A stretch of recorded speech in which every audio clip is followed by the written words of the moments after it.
Hello everyone, good morning.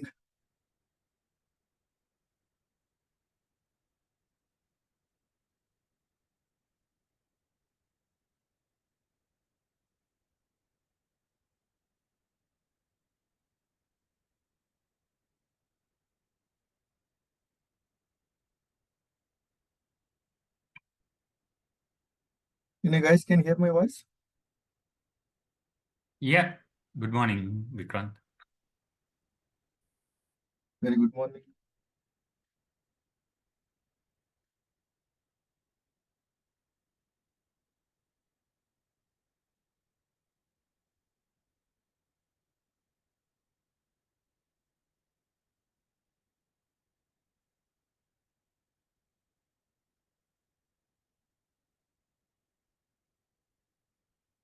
So let's wait for another 2 minutes, then we will start.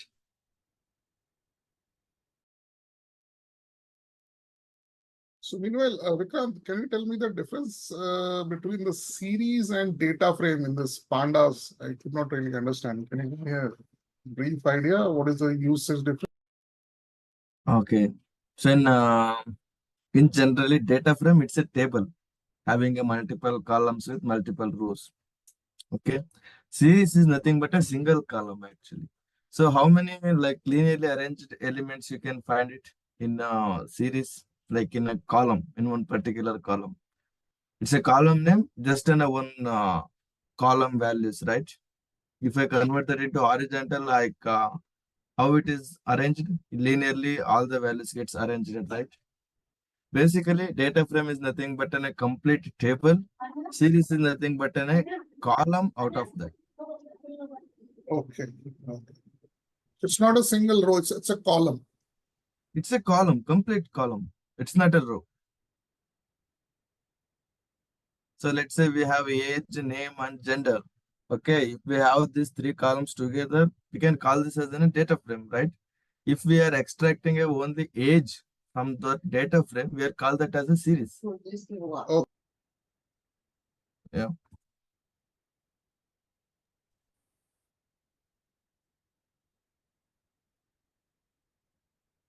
So any other questions? You shared that file, I think today only. We are Yeah, waiting yeah. for it So yesterday. yesterday I got busy with some my personal work and as well as office work, so I couldn't get the time.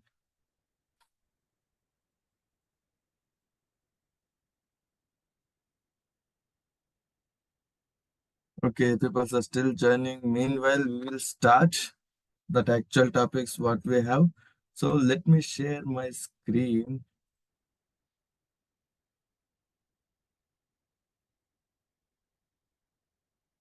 Ta, ta, ta, ta.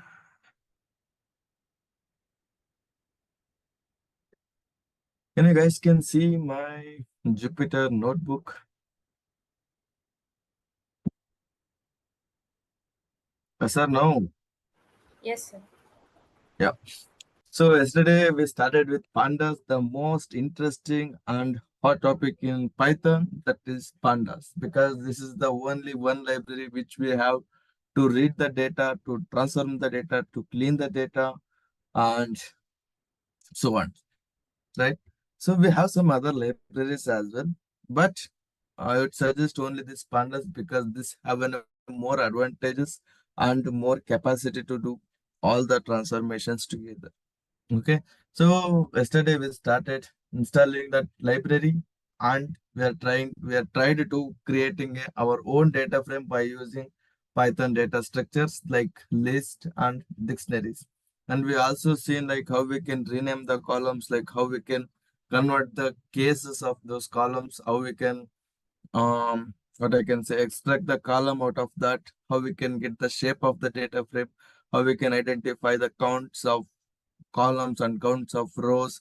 These all we have learned, right? And we learned also what I can say, how to save the data frame, like that created or transformed data frame into your local as a CSV format, how we can save it. CSV is nothing but it's a comma separated values. Okay. So how we can save it, that all we have already shown. Okay. So do you guys have any questions on those lines? If not, we'll move ahead with that actual another topics, that is how to read the data, how to read the data which is available in our local system, right? If you have any Excel files, if you have any CSV files or JSON files ready with you in your local system, then how we can read that, how we can read those data frames. Okay, so let's see here. So we have pandas, right? That pandas is already installed. I'm just showcasing pd dot. You can like always press the tab after the dot to see the supporting methods, which is very similar to what you are searching. So I wanted to read some data frames, right? You can just write a keyword of read. So now you guys can see read underscore clipboard data, CSV data, or Excel file, or Feather, FWF, GPQ, HDF, HTML, JSON, ORC, Parquet file, Pickle, SAS. These are the formats which is supported by pandas to read it. Okay. Basically, in the data frame, if we have in the data like structured data, we are always going with an Excel, CSV, ORC, Parquet. ORC and Parquet is mainly required for the big data fit. Just wanted to tell that because whenever you see that ORC and Parquet, these are also the one of the file format. This is mostly we are going to use it in the big data industries. Okay. If you have any interest on the big data, maybe you can just explore this ORC files and all the Parquet files. Those files are distributed file systems. Okay.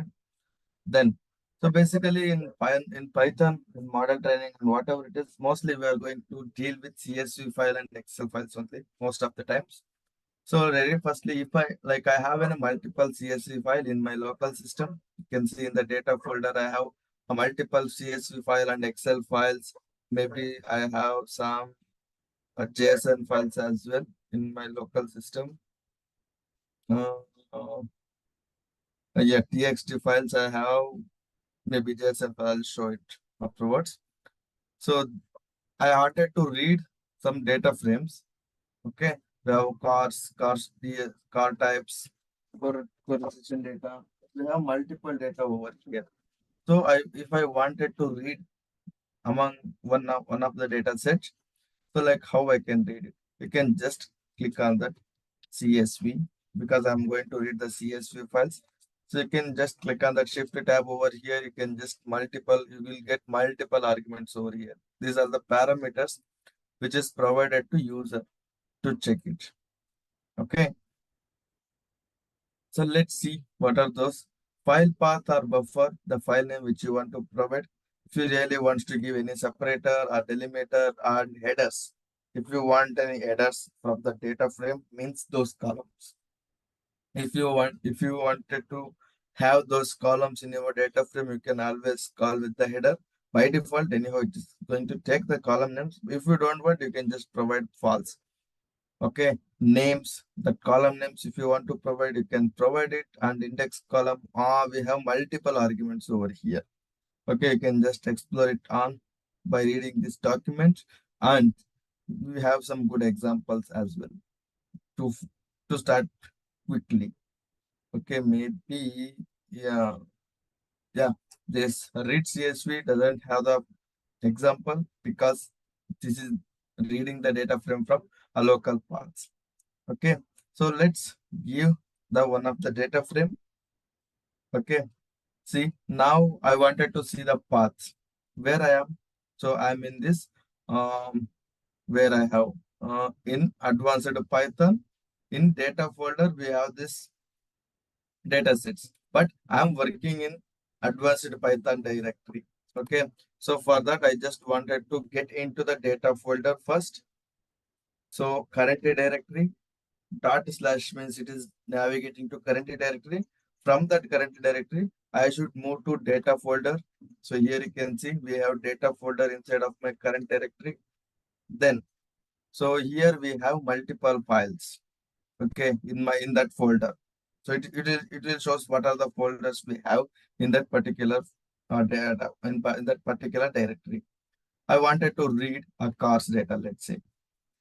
Okay, cars.csv, this is done. So you need to provide a file name with the correct path, exact path, whether you can give relative path or absolute paths. Okay, so this is done. So I don't want to touch the headers or index, nothing like that. I just wanted to read the data as it is. So I'm just running this line of code. See? So meanwhile, I can open the data in outside.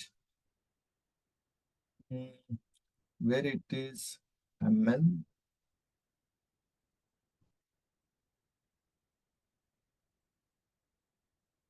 And the data, maybe advanced Python data and cars.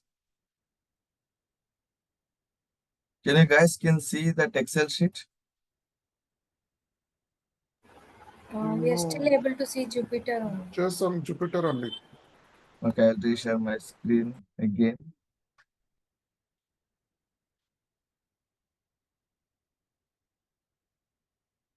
Now, Yes. Now we can see. yeah, this is the data which I'm trying to read it. So cost.csv, this is the column. Okay, serial ID, model ID, factory ID, dealer ID, and actual sales. And these are the column values. Okay, so you can always see the same data frame over here. See serial ID, model ID. So first row it is considered as a column. Python is going to understand that the first row is a column of any of the data frame. So rest I will take it as a column values. So index values anyhow, if it starts with a 0 as it is, that is actually the index positions, and these are the values of those data frames. So Vikrant, don't we need to give the full path where the data is present, like, or Yeah, we need to provide the full path. But but if you have your data frame inside of your working directory, then you need to check it. This is, you can call it as an absolute path. Sorry, relative path it is. So did you if you set are, did you set path anywhere that the like suppose my data is available in C drive some folder, don't I need to give starting from C drive? Because here yes, you have just given us dot, right? Dot yeah, data, and then so don't I need to give C drive C as well here? no, if you are already in the C drive, if you are working directory, if your notebook is already in the C drive, you should not give that. So there is no need of providing that. Otherwise, you can provide it. In that case, also it will work. But if you are in that particular directory, see right now, this notebook is belonging in the C drive only. If my data is belonging in the D drive, okay, it's there is a meaning of providing the D drive data complete path over here. But Can you show your data? Can you just open your drive and show? it's okay. See, you can see in the C drive only the documents folder is available. Okay, inside of this documents, ML folder, advanced Python, and this data. My notebooks is available in advanced Python. Still, till this point, my current working directory Yeah, and the okay. data folder Advanced path paper. is same, right? Okay. So in this advanced Python only, so here only my notebooks is available. So, and the next step we have in a data folder that I'm calling from my current directory. I'm saying that, so from the current directory only we have data folder. Okay. So inside of the data folder, I have this file. Okay. Okay. So I'm just saying, like, I'm just providing a command to Python, like, yeah, this is my current directory. Just search a data folder in my current directory we have. So inside of that current directory, we have some multiple files. So among those files, just take on a cars.csv. This is how we are providing. So Vikrant, just one question. So it can only open CSV files or other kinds of file like, I don't know, maybe Excel file or some sort of database. If I provided a read underscore CSV, this will only accept a CSV files. Okay. I shown it, right? It still supports some multiple files format. So what other kind of files does it support? You can always check pd dot read underscore. Why it's not coming now? It will provide the Excel files and JSON file, TXT files, and Parquet files, ORC file. All the data format it will support. Just you need to Okay. provide that underscore and the whatever the format it is. Actually, it should show, but now I don't know why it is not coming. It's taking some time. What if you press just tab after dot? It won't show the whole list. You can just show PD dot, press tab. Tab shows nothing. The whole list. Yeah, it should show, but now it is not coming. Maybe some network or some server error.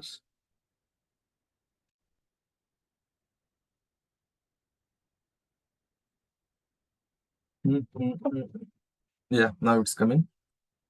See, you can read CSV, Excel, HTML, JSON, ORC. You can see like supported Okay. formats. Right now, I have the data in CSV format, so that's why I'm reading in CSV format. Okay, this is how you can read the CSV formats. So I have given multiple examples over here to read the data. So you can save it. So DF, like whenever you guys can see this DF variable in, this will always refer to as a data frame. Okay, so just for giving a meaningful name. So that's why everybody is everyone following the same standard naming conventions.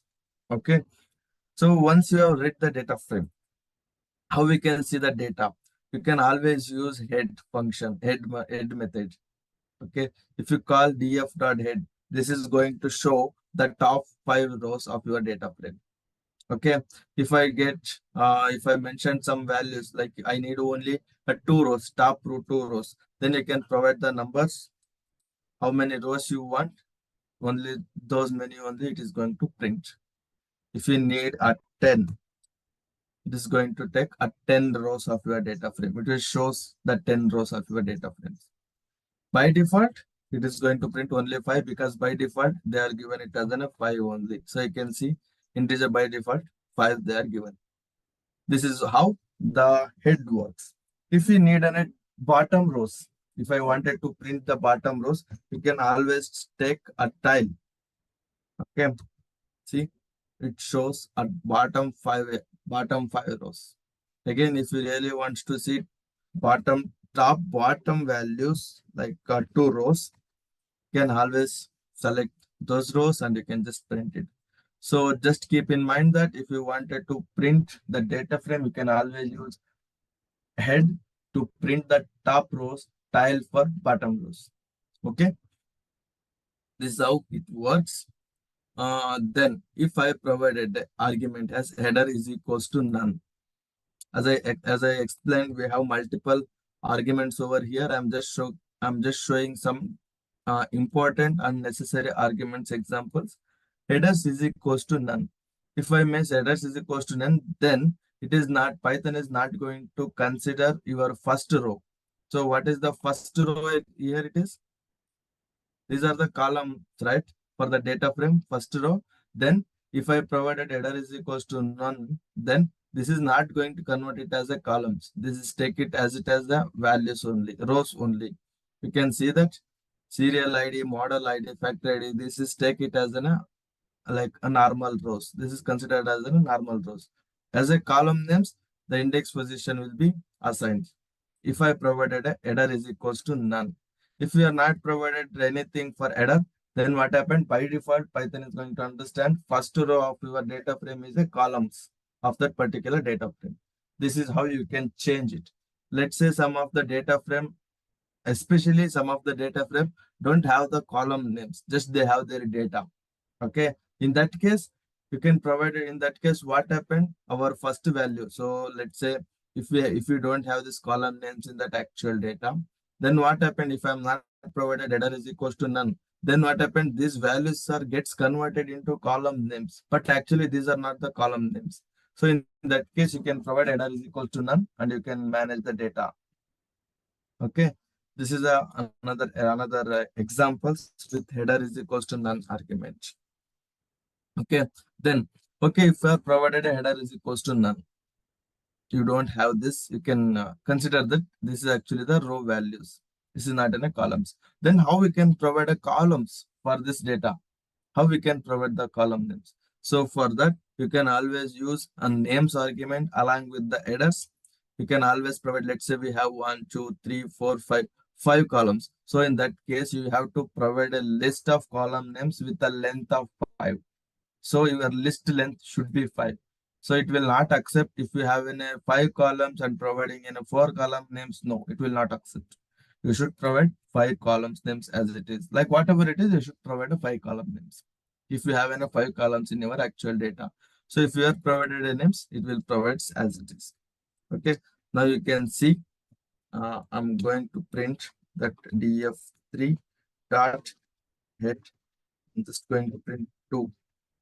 See that 0, 1, 2, 3, 4 will be replaced with our actual names which we are provided.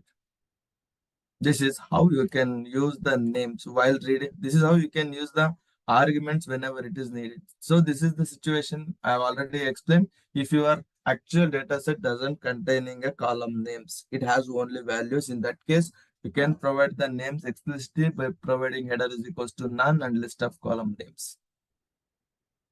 Okay. Then again, I've already explained. So renaming everything will be the same. If you are reading the data from your local system or your only created data, whatever it is, the method should be the same. So if you really want to rename the columns with column 5 with column 6, you can always do that. And always in most of the arguments, most of the methods having this argument that is in place is equals to true, this will override your existing data frame with the new changes. Okay, you don't need to assign this with any other argument, any other variable name. Okay, so you can always see the shape. It means 19 rows we have with the 5 columns. Any questions so far?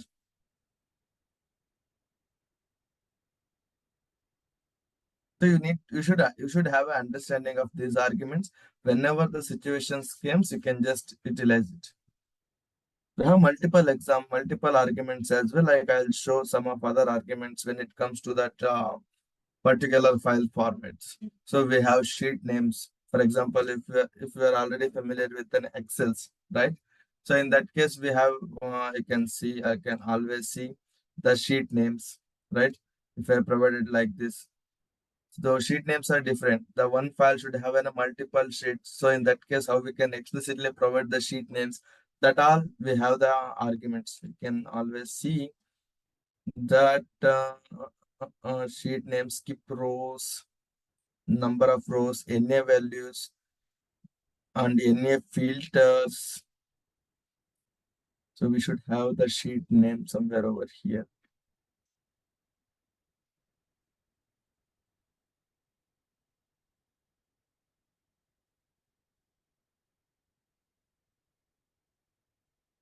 Yeah, maybe the sheet name argument will be It appear should only be for for the read Excel. Excel. Yeah, read Excel. Yeah, it's for CSV. So this is the way. So now let's go to read some TXT file in the table format. Okay. So I'll just open that TXT file for you, like to show how it looks. In the advanced Python, I have the sample. Okay. Here you can see how it looks. Welcome to Python coding session. Trainer is Vikrant and age is 31. If I want to print, if I want to have this text in a table format, how we can convert it? It's just an example. Okay. So we'll never get these kinds of things, these kinds of text in a TXT file. We should get some table kinds of data in the TXT file only. But just for example, I created this manually. Okay, we have the sample.txt. Then let's read it in the table format. So for that only we have read underscore table, like how we have the CSV file, in the same way we have table as well. So now I'm not providing any relative paths like data or nothing like that. Why? Because in the same current directory, I have this file sample.txt. Okay, then we can just execute this line of code and just see how it looks. Welcome to Python coding session. First line will be take it as a header. Okay, second line will be take it as a second row. Third line will be take it as a third row. Sorry, second row in the same way. This is how you can read the TXT file and you can convert it into table format. This is a small example for like how to use read. What is the use of read table? You can always convert the TXT file data into table. So can we use another data type, .csv or .excel for read table? No, Only so .txt. Python, yeah. So for that, to read the CSV file, we have the dedicated method, right? Why we should go with the read table? What is Word table, Word document? What? Come The again, please. Word document. How will read the Word document? .NET. Word document. Word document, right? So for that, we have already shown that open, right? Open file, Okay. open functionality. So in the very beginning, I shown to open like some TXT file, some JSON file, some Word file as well. We're using open format. So those are the files. Those are not actually the tables. So I just shown the example. If we have some table data in TXT file, so you can use that.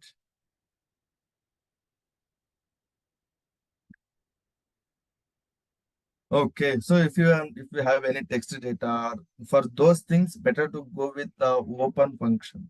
You can just open the file, read the content, then you can do any sort of operation, and then it will keep on going the development in that way. Okay, now it's time to read some Excel files. Okay, so again, I'll just open that Excel file as well for you to showcase how the data looks.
Hello, can you guys hear my voice? Yes, sir. Yes, I can. Yeah, so this is the data which I wanted to read using Python. Okay, so let me read this one. Okay, just you can just have a look into this data frame. Then you got to know what is the difference and what is the complexity which might get. Okay, so the situation is, if I read this data frame, Python is going to understand only these are my data. We have some empty rows as well, right? From the beginning. So Python is going to read the data from A1. Okay, so here it is empty. First three rows are empty. First three columns are empty.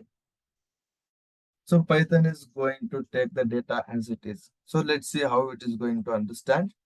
So let me go back into the Python notebook. So read Excel. So read Excel. So it is in the data folder. So inside of the data folder, we have difference dot XLSX. This is the format for Excel files. I think you all guys are aware of that. So you can just press Shift Tab. So now you guys see the sheet name. Okay, the string it is. You can provide the string values always. Sheet name, that is sheet 1. Okay, let me execute this line of code. This is done. Okay, so file reading is done without any error. So now I'm going to read Excel data. I'm not going to give any header or tile, nothing like that. I wanted to print all the data. See now how messy it is. That raw data, how messy it is. Why? Because very firstly, Python is going to understand the first row of the data frame is a column. What we have on the first row here? It's empty, right? So for that only, it is going to take it as an unnamed 0, unnamed 1, unnamed 2 in this way. And then, so next two rows. what we have in the next two rows, these are empties. So okay, these two rows are empties. So that's why Python is providing the two none rows. So see, all the data are nulls in ends. Then it will start actual data, reading that actual data. And you can always see the first three columns are empty. That is A, B, C from your Excel files. See, A, B, C, these three are the empty. Okay, that's why it is printing the NA values. Got my point, right? How Python is reading your data frames. So in that case, it's our responsibility to clean these kinds of messy data. How we can clean that? Can anyone have any idea how we can solve this kind of problem? You can just tell me, I will do it in a coding way. Very firstly, I wanted to drop these three columns, right? These three columns are not needed. Am I correct? Yeah. Let's drop it. Like how we can drop the columns. You can always use dot drop method. So inside of the drop method, you can see always gives the labels in a list format or string format. You can provide. If we have more than one column, you can provide in a list format. If you have in a single column to drop, you can just provide a one single string value as it is. So now I wanted to drop three columns, right? So that's why I'm going with a list. Okay. So before that, I'm going to print the columns of the data frame. To copy those columns, okay, I wanted to drop 0, 1, 2. So I'll just paste it as it is. So yeah, these are the columns which I'm going to drop. Then what is the another argument which we need to concentrate? That is axis. By default, axis is equals to 0. Axis is equal to 0. It's always in the row level. Axis is equals to value in the column level. So I wanted to drop the columns, not the rows. So that's why I'm going with an axis is equals to 1. Okay. So let's see the data now by executing this line of code. See, you guys can see that whatever unwanted columns was dropped. So these changes anyhow, it is not yet overwritten. It's just executed. If you want to overwrite these changes with your actual data frame, you can always provide in place parameter as true. Okay. If I did like this, what happened?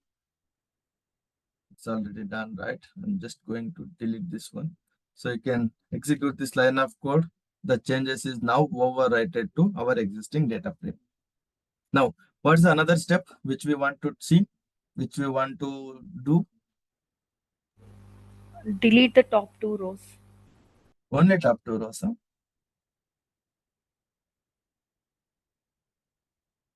If I delete the top, these two rows, okay, what happened? How this data looks like? Unnamed 3, 4, 5 and the tuple list sets as it is. But I wanted the serial number tuple list set should be column names, and these from serial number 1 to 5 should be the rows name.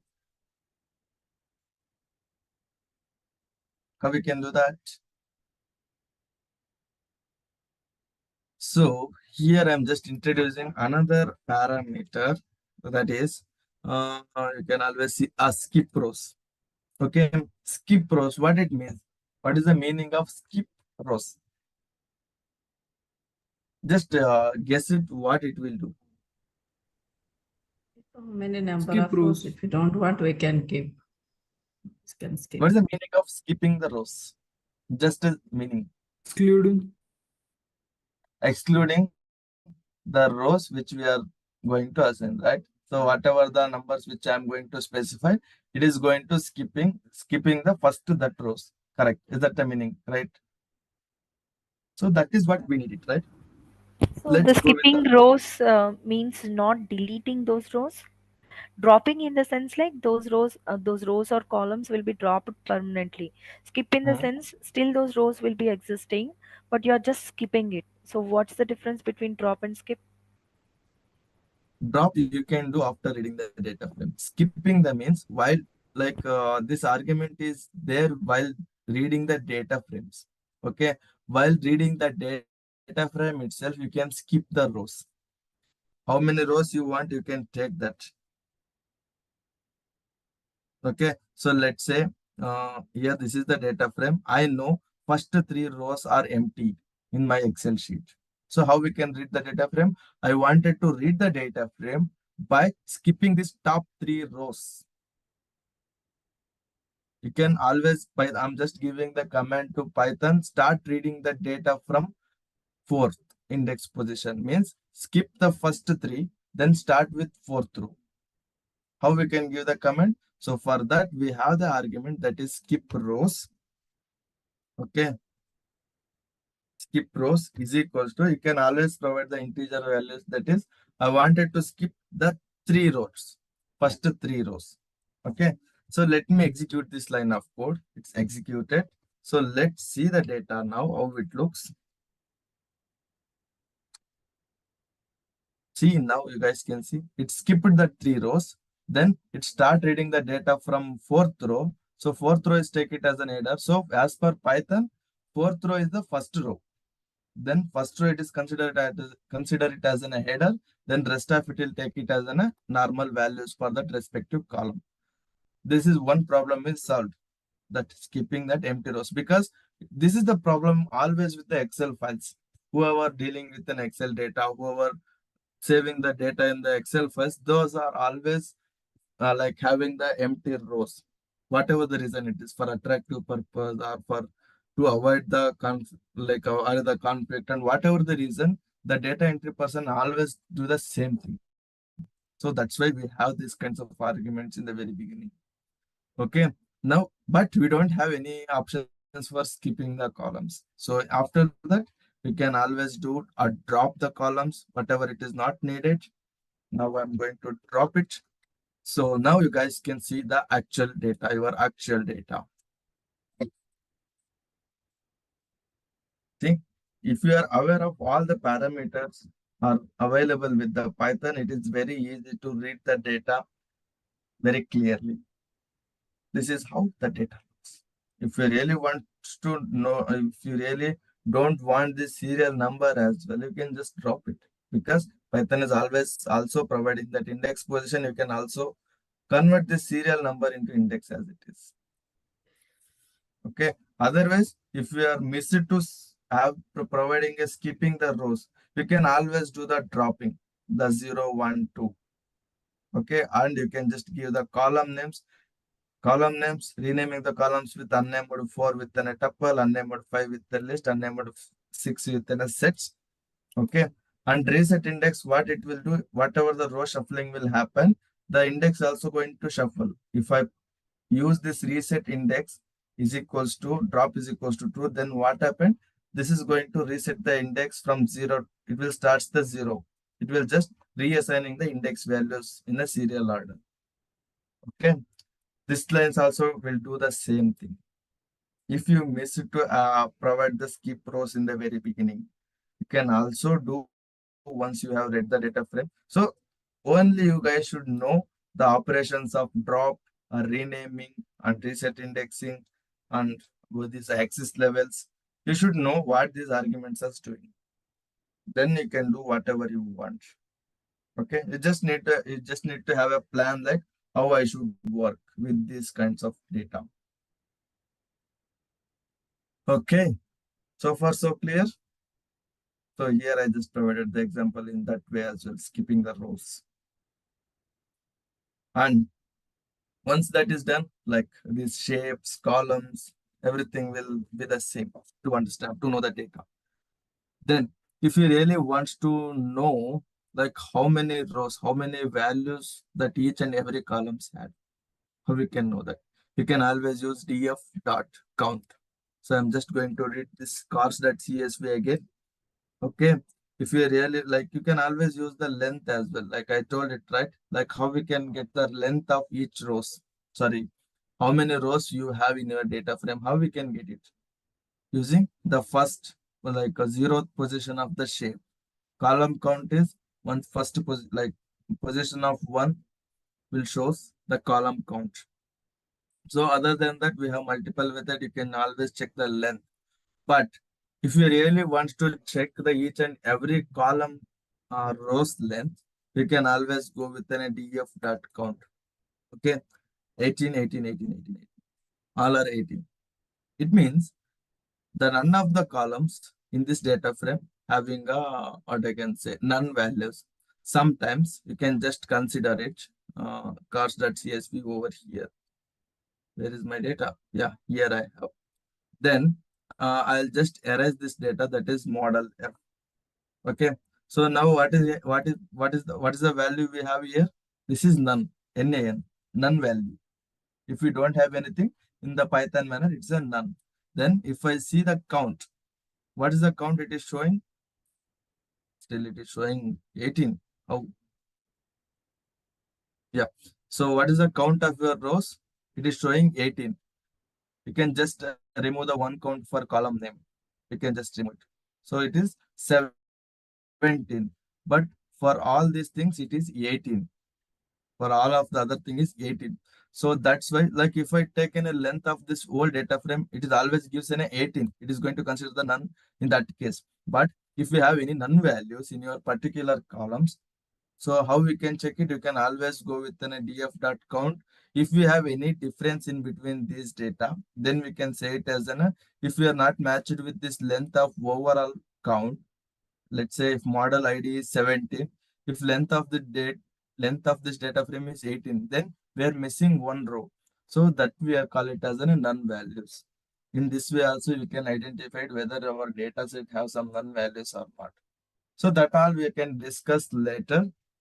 But you can just understand what is the purpose of visualizing or seeing the data in this way.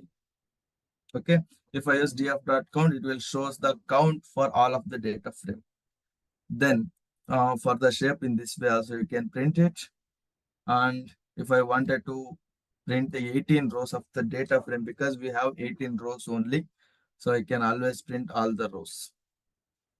Then let's say,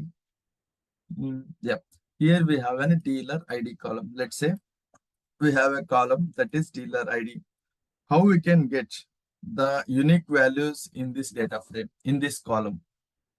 What are the unique values we have in this column? Dealer A. Okay, I'll show it over here. What are the unique values we have in this data, in this column? Can anyone? ABC. ABC, right? These are the unique columns, that is dealer A, dealer B, and dealer C, right? How we can print the same thing in using Python, right? So anyhow, everybody's work, I think so, like all of you are familiar with an Excel files, like how we can operate with an Excel data in the Excel format. So in the same way, how we can achieve the same operation in Python. This is what our goal, how we can achieve the same thing in Pandas. So here I can easily say that I can apply the filter and they'll just go over here and I can see the unique values for that particular column. How we can do the same thing using Python. Okay, so for that we have value counts method. So I can always select, like how I can select a column from the data frame.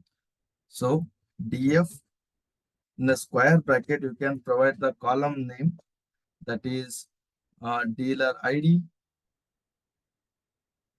That's dealer ID.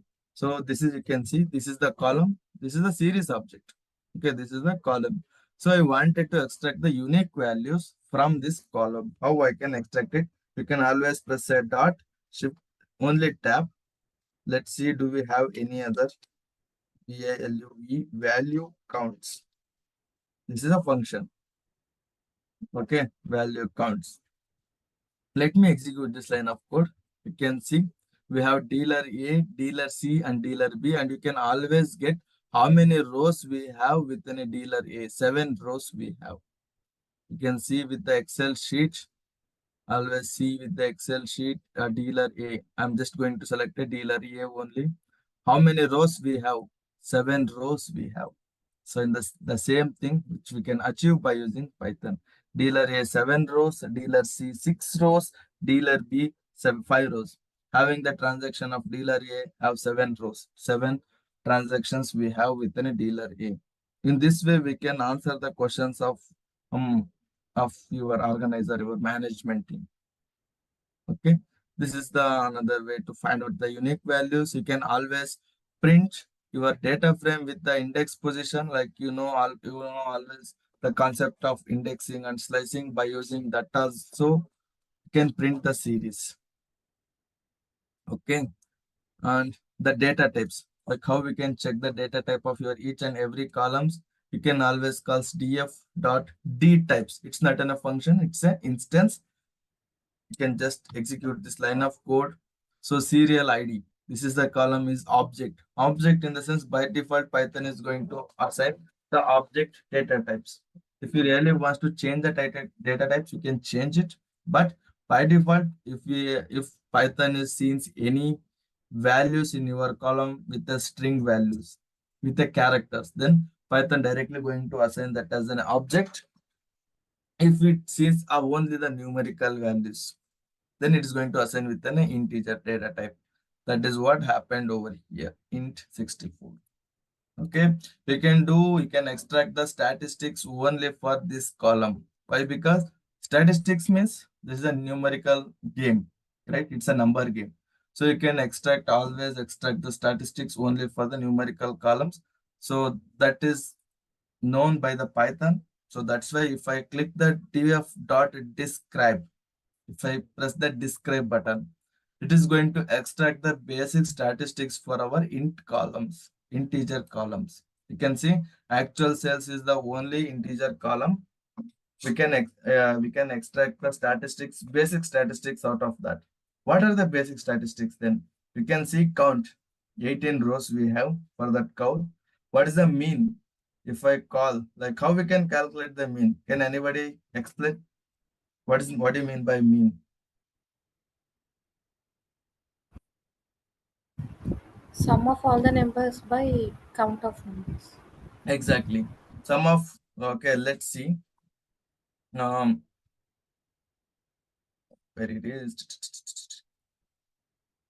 How we can count this actual sales in Python. Do you guys have any idea how we can do that? Don't worry, you can always go call the columns first. Okay, just bring that column first. What is the name of that column? It is actual sale. Okay, this is the column. I need a sum of all these values. So just press a tab. You can always type it. Do we have sum or not for that? Sometimes it's not coming. Okay, you can always use this sum function for that. Let me execute this line of code. Y_M. See, 85400 is the sum. As per mean formula, divide by count. What is the count? So you can always use the count function as well. Like how we can do that? Dot count. EOUNT. Yeah, here you can see we have count function. See, what is the average? That's the mean. Somebody's Don't asking we, something. Vikrant, don't we have mean function here? I think there is a mean function, right? Mean function is also there, I think. Yeah, mean function is also giving the same. So I'm just explaining what are the functions we have. From the function, you can, like I'm just showing in a multiple ways of extracting the values. So this is the mean. So how we can extract the mean out of that? You can always select that column. So like as we have sum and count, so in the same way we have mean as well. Both are same. So you can always apply your mathematical formula for that to extract the same results. Okay. So how we can extract all of these things together, right? So we have a method that is df.describe. It's going to give all of those values. Count, mean, what is the standard deviation, what is the minimum value of this actual sales had. You can see, so out of all these values, 900 is the minimum value, and among this maximum is 10,000 is the maximum values. 10,000 is the maximum value, and this is 25th percentile, 75th percentile, and this is 50th percentile. 50th percentile, it means this is a median value. It's a 25th percentile and 75th percentile values. Okay, this is the basic statistics which we can achieve by using this df.describe. Okay, so here you can see, you can always print the each and every values in a different mode. Okay, if you need only mean, you can get it. If you need only minimum, you can always get it. Count, max, as it is. Right? This is the most important methods. Once you read the data frame, I have already shown like how we can create the data frame, how we can read the data frame. Now it's time to analyze the data frame. Once we have the data frame in our working directory, it's time to analyze it. So what are the analysis which we achieved so far? How we can extract the unique values, how we can extract the count, how we can identify the none values by the count function, right? And how we can extract the basic statistics out of that, how we can extract the data type for each of the columns, right? These all we learned so far, right? So from tomorrow, I'm taking a pause now. By tomorrow, I'm going to start with a filtering of the data frame. So in the Excel file you've seen, right? Like filter, I applied a filter. I just printed a data frame having only dealer A, right? How we can achieve it using Python? So I got the count of that, but how I can print the exact data frame having the dealer type is only dealer A only. And with the filter, how we can submit these values? You can always see sum is 22,600, 22,600, right? So dealer A, having a dealer A, having an actual sale is 22,600, right? How we can achieve it using Python, how we can filter it, and how we can do the aggregation of those data frame, that all we'll see by tomorrow onwards. Okay. Do you guys have any questions so far?